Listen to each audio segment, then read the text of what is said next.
Olá, nerds, geeks e afins! Estamos todos aqui diminuídos para comentarmos o terceiro episódio da série What If, da Marvel, na Disney Plus. Whoa!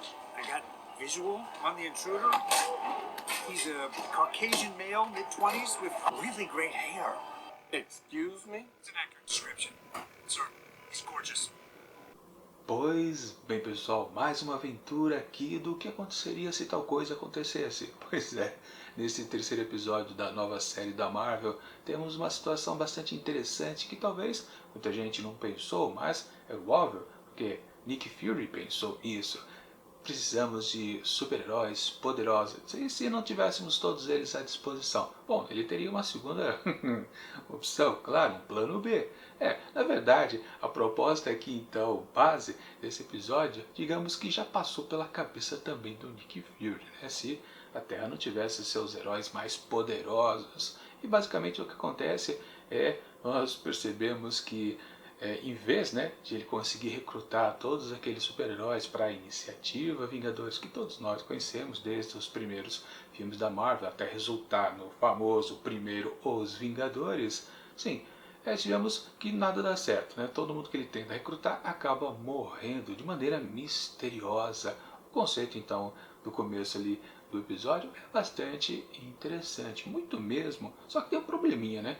E isso tem a ver também com o desdobramento de muitas dessas questões propostas pelos títulos exatamente dos episódios, tanto aqui na série quanto era também lá nos quadrinhos. Claro, nos quadrinhos eu não li muitas histórias, mas de vez em quando a gente pode considerar que talvez eles não chegassem ao ponto absoluto da proposta. Por exemplo, aqui, né? O que aconteceria se o mundo não tivesse os heróis mais poderosos à disposição para resultar nos Vingadores? Bom, na verdade, você vai perceber, essa pergunta não foi respondida pelo episódio, porque literalmente, né? Quer dizer, foi, né? Ao final do episódio, nós descobrimos que sim, e que Fury tem o seu plano bem, ou seja, ele tem outros super-heróis à disposição, que são exatamente aqueles dois primeiros, né?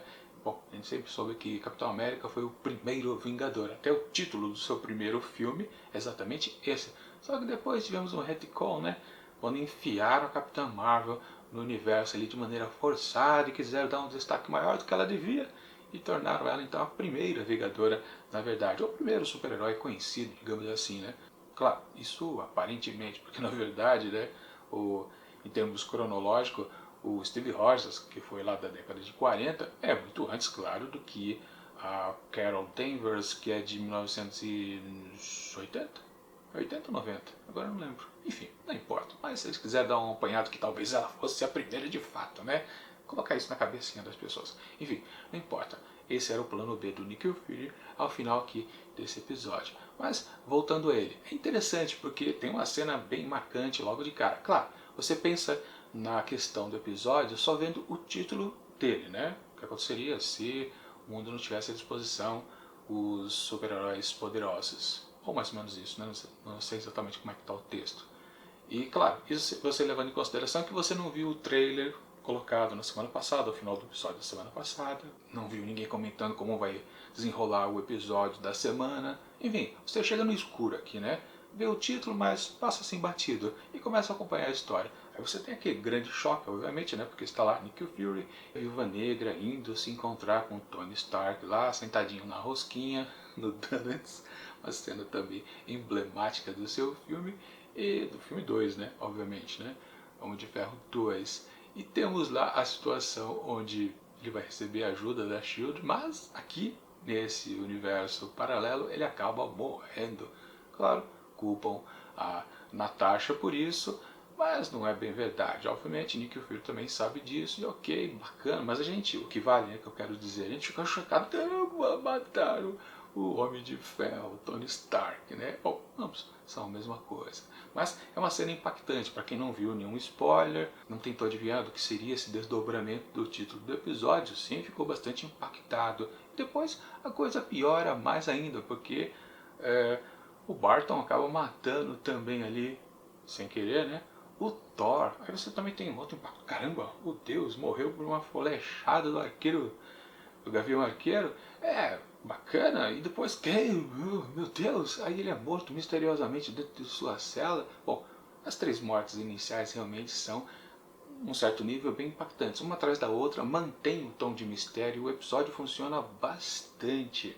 E a gente nem percebe, claro, que a pergunta em si, do título do episódio, não está sendo respondida. Está sendo uma preparação ainda, porque a pergunta se baseia em que eles já não existem mais. Mas nós estamos vendo que eles não estão existindo. Assim, eles não estão sendo recrutados, para falar a verdade, né? E claro, depois aparece a figura então do Loki, que, claro, a iniciativa Vingadores foi justamente para um dia, quando aparecesse um ser todo poderoso vindo de fora, sim, eles, os super-heróis, acabariam com a raça desse alienígena. No caso, o Loki então apareceu para amigar a morte do seu querido irmão. Ou seja, inicialmente ele não está com planos de conquista. Ou seja, ali acontece a primeira, digamos, variação. Porque, claro, a grande proposta dessa série, o What If, é justamente o que aconteceria. Ou seja, a primeira mudança foi exatamente, se não existem os Vingadores, então o Loki viria aqui para a Terra por qual motivo? Não seria para dominá-la, mas para vingar a morte do seu querido irmão. Ok, aí é bacana, realmente tivemos a primeira variação. Claro, não dura muito, porque a investigação de como essas mortes misteriosas estão ocorrendo acaba resultando talvez num ponto fraco, porque quer dizer, eu consegui descobrir quem era o assassino. Era meio óbvio até, né? Depois de um certo momento, quando a Natasha está fazendo aquela pesquisa, e assim, né? Antes disso, claro, também teve a morte do Hulk, que foi também bem impactante, bem aquela mais misteriosa ainda, talvez eu diria, né? Porque ele explodiu, né? Até então acho que ninguém consegue associar que realmente, no fundo, quem temos ali de assassino é o Jaqueta Amarela. Sim, o original Hank Pym.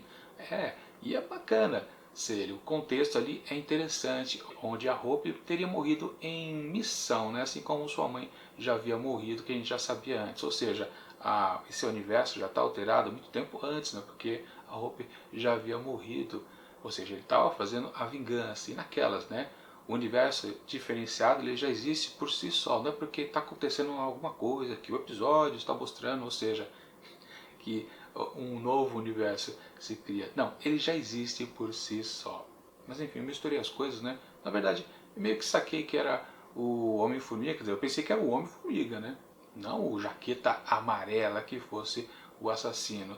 Seria mais, acho que, chocante se fosse o Homem-Formiga mesmo. Seria realmente algo de maior impacto.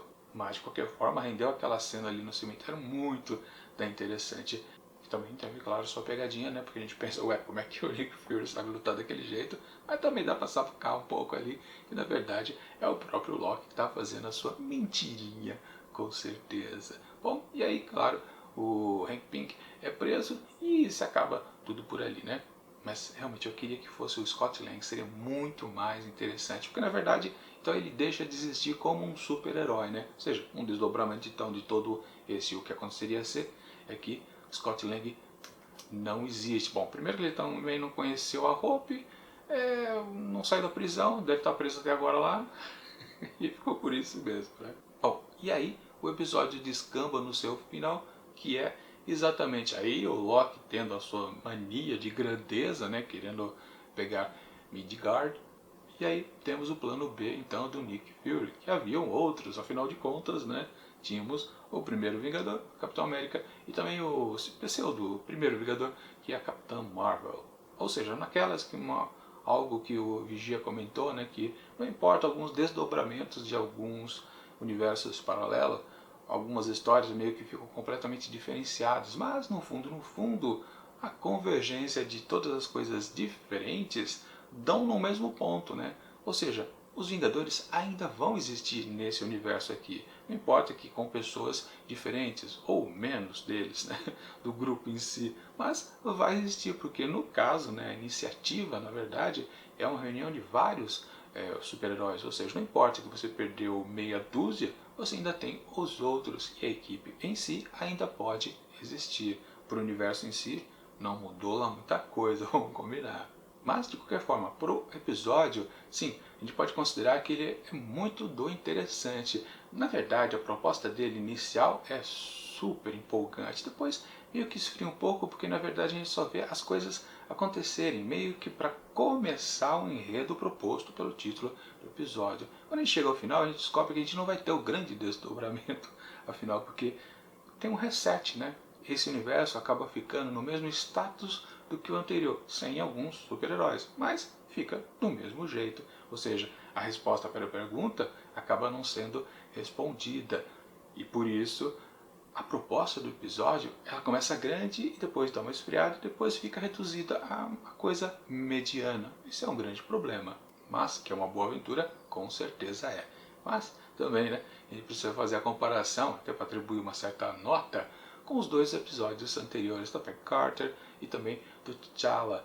Ou seja, esse aqui ele consegue ser superior? Bom, ele tem talvez, de uma certa maneira, o mesmo problema que já havia lá da Peggy Carter, porque lá apenas o novo Capitão América, né, que recebeu a pessoa que recebeu, né, o soro do super soldado, apenas basicamente trocou de gênero, não teve grandes mudanças. Quer dizer, teve a grande mudança que o primeiro Homem de Ferro foi o Steve Rogers. Na verdade, dá para dizer que lá no Peggy Carter, o primeiro episódio da série, teve mais mudanças significativas do que aqui, porque de fato tudo converteu para algo que já existia. Ou seja, na comparação primeiro e terceiro episódio, eles perdem feio para o segundo, que é o do T'Challa, que realmente ali descambou para algo completamente que a gente nunca conseguia imaginar, né? Histórias completamente tangentes à linha principal que a gente já conhecia e oficial, né? Desse universo onde nós vivemos junto com os super-heróis.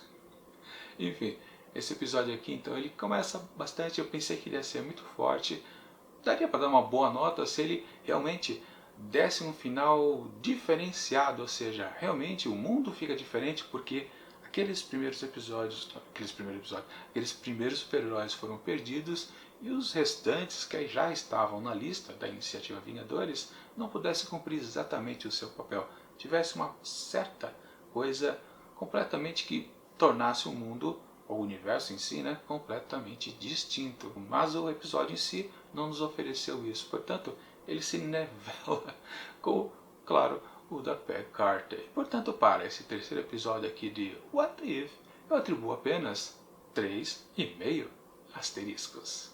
Aliás, ele se iguala com o episódio do T'Challa. Ele consegue ser um pouquinho superior pela proposta. Não alcançou, não entregou, mas ficou um pouquinho melhor que Peggy Carter, com certeza. Mas vocês concordam ou discordam comigo? Ele é muito melhor do que os dois outros. Pode ser que sim, né? Pode ser que não. É isso.